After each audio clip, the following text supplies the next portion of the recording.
Welcome to the Old Time Radio Westerns. I'm your host, Andrew Rhines, and let's get into this episode. This episode is going to be Gunsmoke. Original air dates May 12th, 1957, and the title is Sheepdog.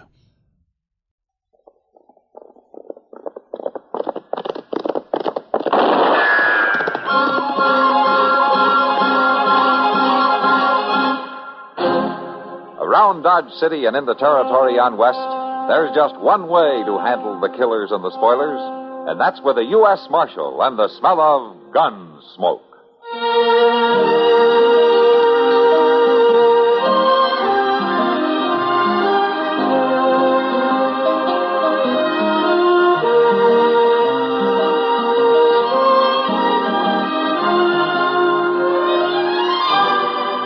Gunsmoke, starring William Conrad.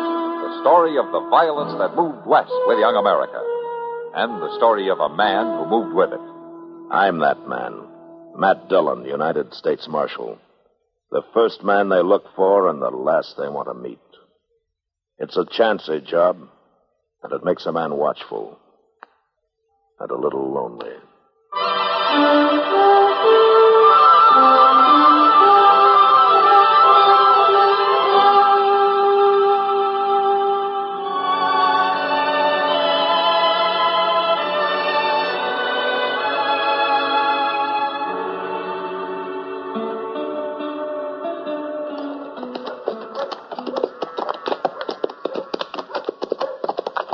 I don't think that's Orland Barkus over there, Mr. Dillon. No, that's his paw. Now, he probably knows where the boy is, though. Hey, let's wait here till he gets those sheep clear of the brush and out onto the grass. Look at that blamed dog go, Mr. Dillon. Why, he's doing more handling of them sheep than old Jeb is. Now, he's taking good care of them, all right. Now, let's go talk to Jeb. Sure do wish we didn't have to, Mr. Dillon. So do I, but we don't have much choice. No, sir. We sure don't. But ain't it too bad, though? He's such a nice old fella. Yeah, Jeb's all right. Miss Barkus is a fine lady, too. Chester, I like the family, too, and I'm just as sorry about this as you are. Yes, sir, Mr. Dillon. Howdy there, Marshal. Kind of far piece off the beaten path now, ain't you? Yeah, I guess so, Jeb. How are you? Fit, hale, and ready for any plague that heaven wants to send. Morning, Chester. Morning, Mr. Barkus. How do you like that flock of sheep, Marshal? That looks like they wintered all right, doesn't it? Yeah, wintered fine. Mighty hungry right now, though. I reckon they'll be eating their heads off the next few days. If you ask me, they've already started to. Well, I've been holding them back there in the brush for a week and a half till this grass dried off. Put them on when it's muddy, and they just tromp it down without eating more than half of it. Sheep's got no sense at all. No, I guess not.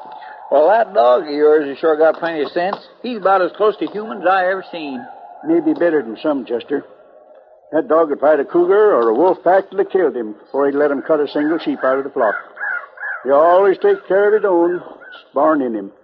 Sheepdogs like that. Well.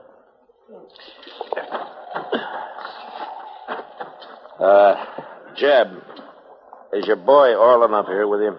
He might be down around the house. I know, he stopped by there. Well, I don't know. I left before sunup this morning. Your wife said Orland didn't come home last night, Jeb. Now, Marshal, you know how young folks are. Yeah, sure I know. Orland's been kind of restless lately. Growing pains, I reckon. Wants to stay around Dodge and work cattle this summer instead of going along when we take the sheep out onto the prairie. Yeah, he'll settle down after a while. You know where I might find him, Jeb? Well, he ought to be home any time now. Ordinarily, he ain't one to, one to stay out all night. Tell me, Marshal, is this something official? Yeah, I'm sorry, Jeb. It's trouble with the law. Well, Arlen ain't never been in no trouble. Not real trouble. Well, he is now. He was in town last night, Jeb. Till near morning, there was an argument over a poker game, and he shot Will Peterson. No. Did he kill him, Marshal? Will was still alive when we left to ride out here. Well, I don't hold none with gunfighting, but if Will Peterson drawed on my boy, he had a right to defend himself. Will wasn't wearing a gun. I don't believe it. Somebody's lying. Maybe, but that's something the jury's going to have to decide. If thine own offend, deliver them not unto Canaan, but judge ye the false thereof in thine own tents. The law doesn't look at it that way, Jeb. Orland's one of my flock, Marshal. I'm sorry, but I gotta take Orland in for trial. And the best advice you can tell him is to give himself up. Marshal, I'll have to think about that. Talk to him before I decide. All right, you do that, Jeb. But before you make any move, you'll regret. Just remember one thing. You're not a sheepdog, Jeb, and the law's not a wolf pack. Orland is charged with attempted murder, and he's gonna stand trial.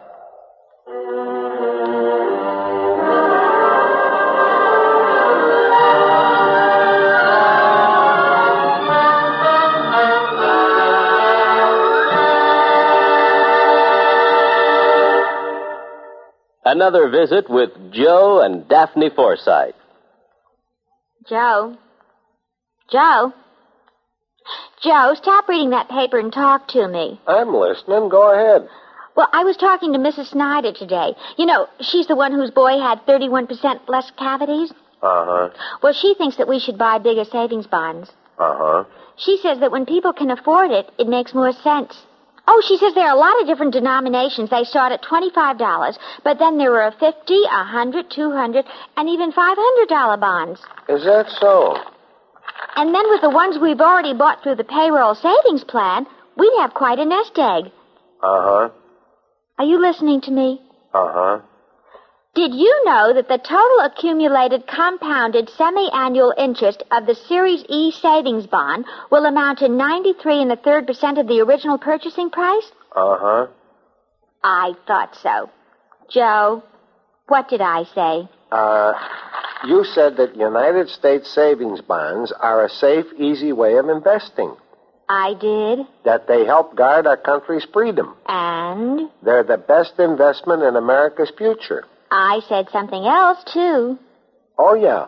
You said that the total accumulated compounded semi-annual interest of the Series E savings bond will amount to 93 1/3% of the original purchase price. Well, now, how did you do that? Husband's trade secret.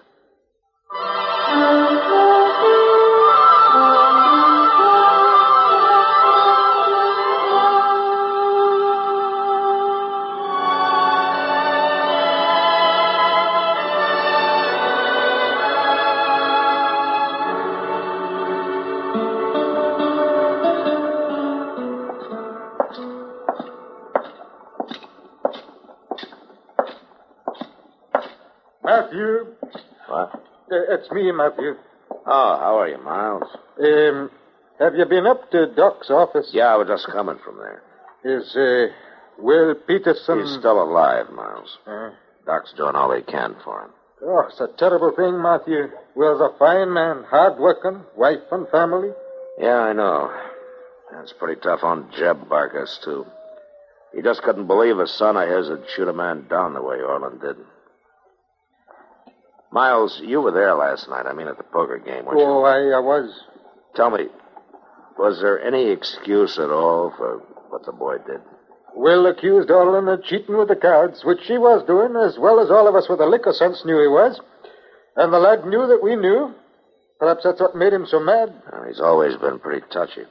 Well, before one of us knew what he was up to, he hauled out his gun and shot Will twice. And then he ran out of the place, hollering he'd kill any one of us that came after him. If Will dies, that's cold-blooded murder, Matthew. Nothing else but... Yeah, it sure sounds like it. Well, I'll... Hey, Matthew, I think there's something that you ought to know. Oh, what? There's talk around town. It's been getting louder all day. What kind of talk? Well, some of them are saying that you're not making any effort to find that boy and bring him in. And do any of them think they could do a better job? Might be they're aiming to try, Matthew. Yeah, I see. Who's talking the loudest, Miles?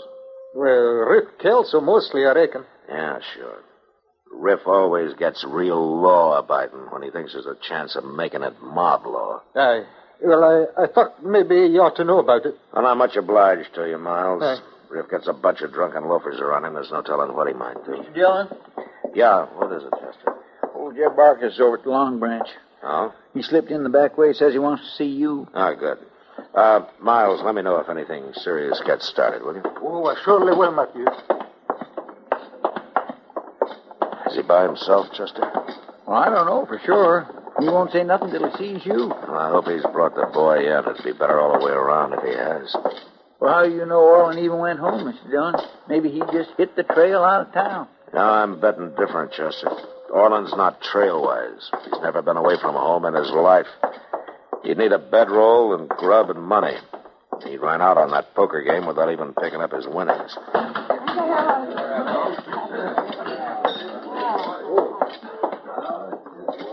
Hello, Matt. Chester. Kitty? Oh, Miss Kitty. Kitty, is Jeb Barker still here? Yeah, back there in the corner below the stairway. Oh, good. Matt, have you caught the boy yet? No, not yet. What's it all about? I'm not sure, Kitty, until I talk to Jeb. Is Will Peterson still alive? Yeah, so far he is. You know, there's a lot of talk around here. Yeah, I know. Miles McTaggart's just telling me. But talk never moved any mountains, Kitty. Yeah, it's moved mobs, though. Suppose Will dies, Matt. Kitty, a man would go crazy on this job if he went around supposing things. Just the same, it could mean trouble. Forget it. Well, I'm going over there and talk to Jeb. All right, Matt.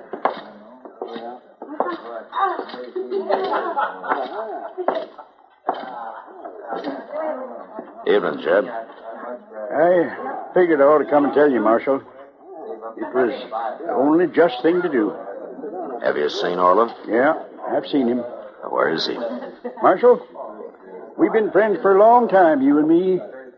I got all the respect in the world for you, but I reckon this time we're on opposite sides of the fence. Oh? Orland ain't guilty. He told me all about it. There was 3 of them jumped him just because he was winning, and all 3 of them was armed. He had to kill in self-defense. The others tell it in a different way, Jeb. It's lies they made up among themselves. Execute justice and righteousness in the land, the book says, but they won't. They're out to hang him. I heard the talk around town tonight. Judge Bent's an honest man, Jeb, and you know that. Orland will get a fair trial. I'm sorry, Marshal. He ain't going to trial. All right, Jeb. I've been laying back, giving you a chance because I figured it'd be better that way, but I can't do it any longer. You're making the biggest mistake of your life, Jeb. Now, you just think about it.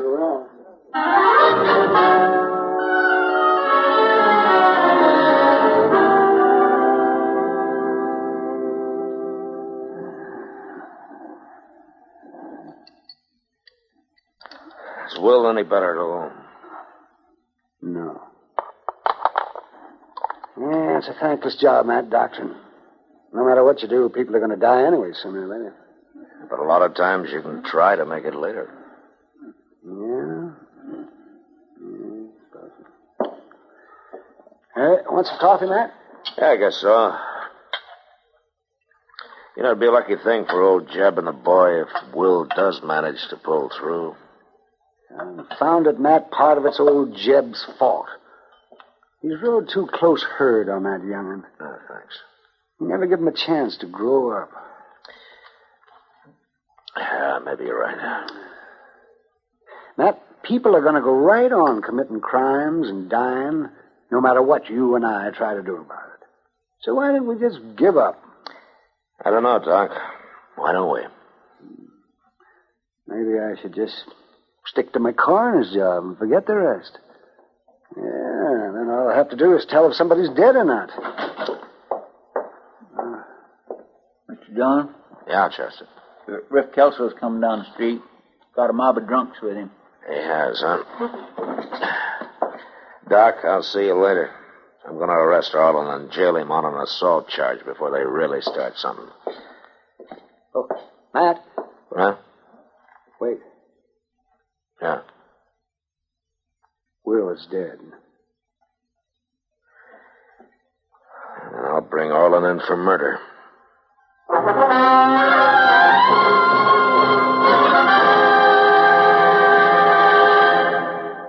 Did you ever pick up a newspaper or magazine, read an interesting article, and then put it down and say to yourself, I wish I knew more about that? Well, you're in a position to know more about a number of things. As a member of the United States Armed Forces, you have the opportunity to continue your education through the United States Armed Forces Institute. USAFI courses are almost limitless. There might even be one on the subject of that article you read. A simple inquiry on your part can open up vast new horizons to you. You may study alone or in a group. Both types of courses are available through USAFI. Why not take advantage of this opportunity? Develop power through knowledge with a USAFI course.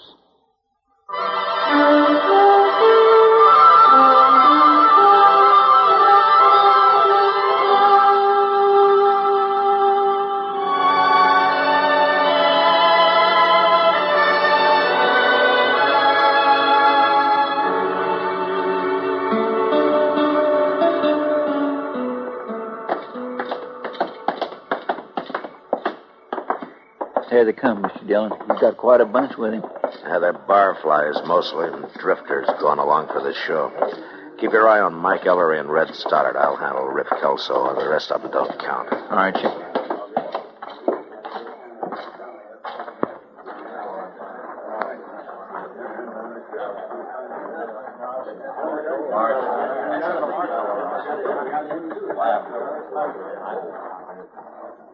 You boys got something in mind?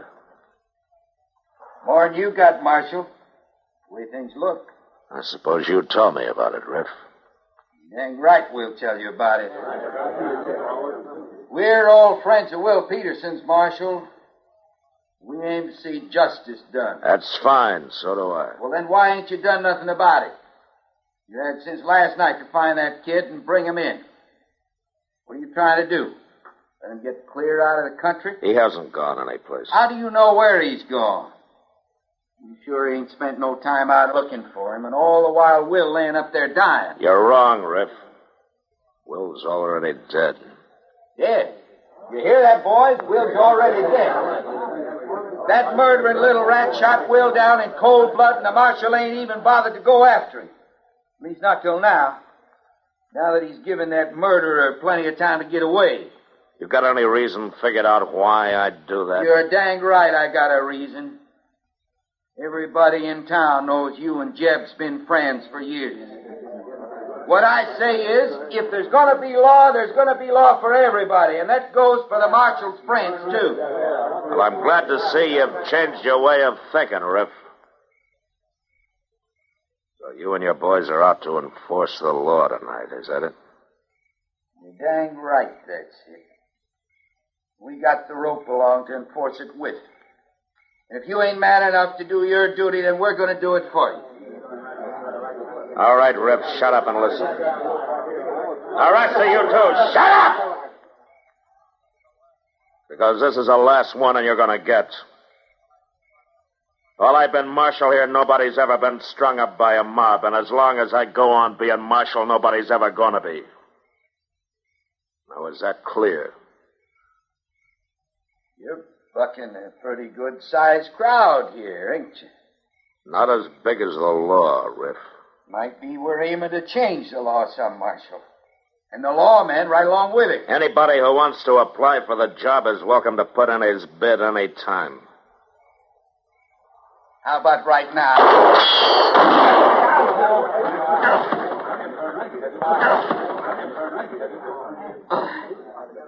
That's not the way to apply, Riff. Not with a gun. Now, are there any other candidates? All right, then a couple of you carry him upstairs and get Doc to patch him up. He's not hurt bad. And the rest of you get on about your business. Now go on, move.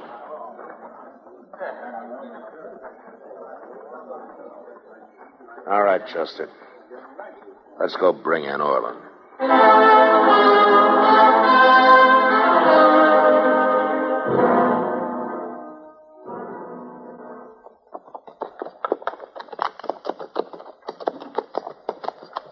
Ain't much sign of life around, Mr. Dillon. And there must be somebody here. House is all dark. Yeah. Oh, watch yourself, Joseph. No telling what that crazy kid will do. Yes, sir.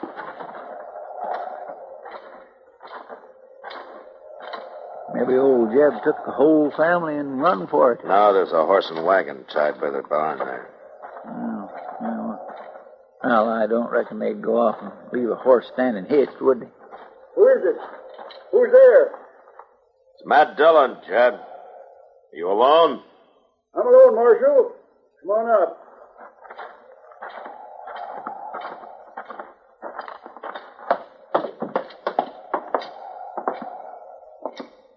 Jeb, I can't make it easy on you any longer.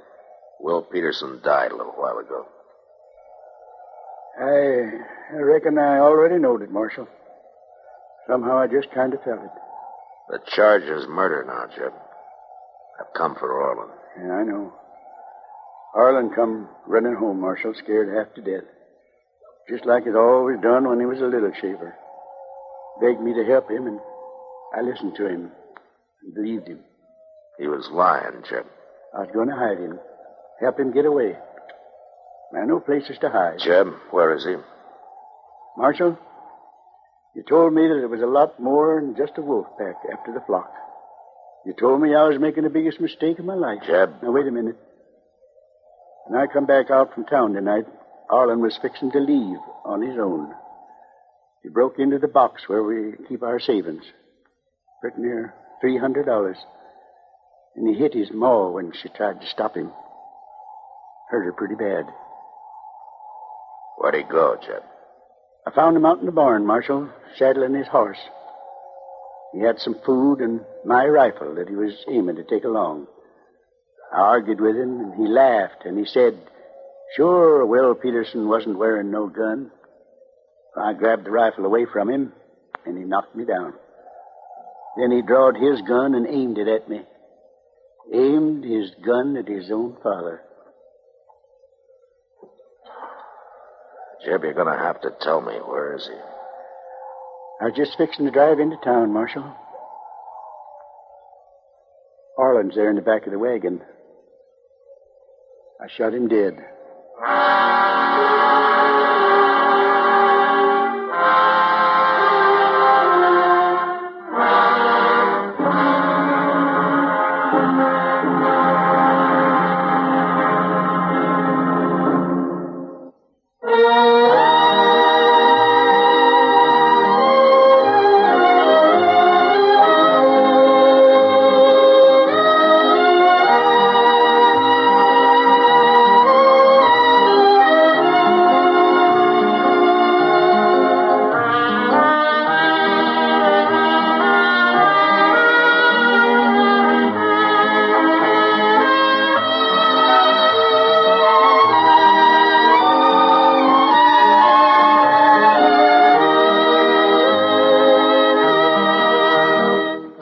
Gunsmoke, produced and directed by Norman MacDonald, stars William Conrad as Matt Dillon, U.S. Marshal.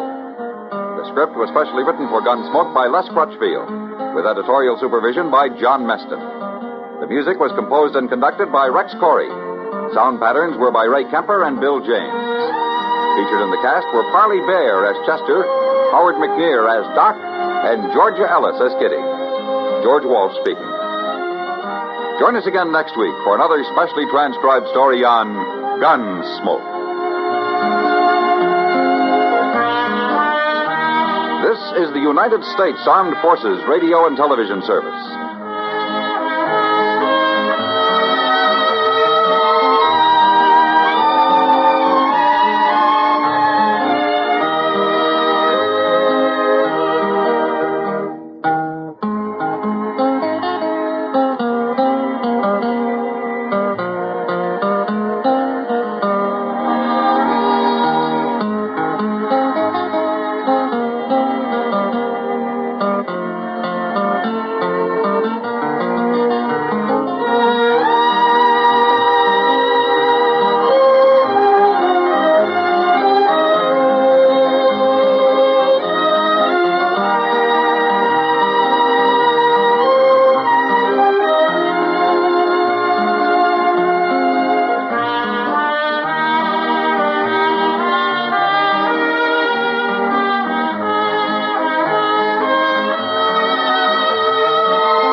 This has been a presentation of OTRWesterns.com, and we hope you enjoyed. Please take some time to like and rate our shows in your favorite podcast application. Follow us on Facebook by going to OTRWesterns.com/Facebook. Subscribe to our YouTube channel by going to OTRWesterns.com/YouTube. And send us an email, podcast@OTRWesterns.com. You can call and leave us a voicemail, 707-986-8739. This episode is copyright under the Attribution Non-Commercial Share Alike Copyright. For more information, go to OTRWesterns.com/copyright. Have a great day, and thanks for listening.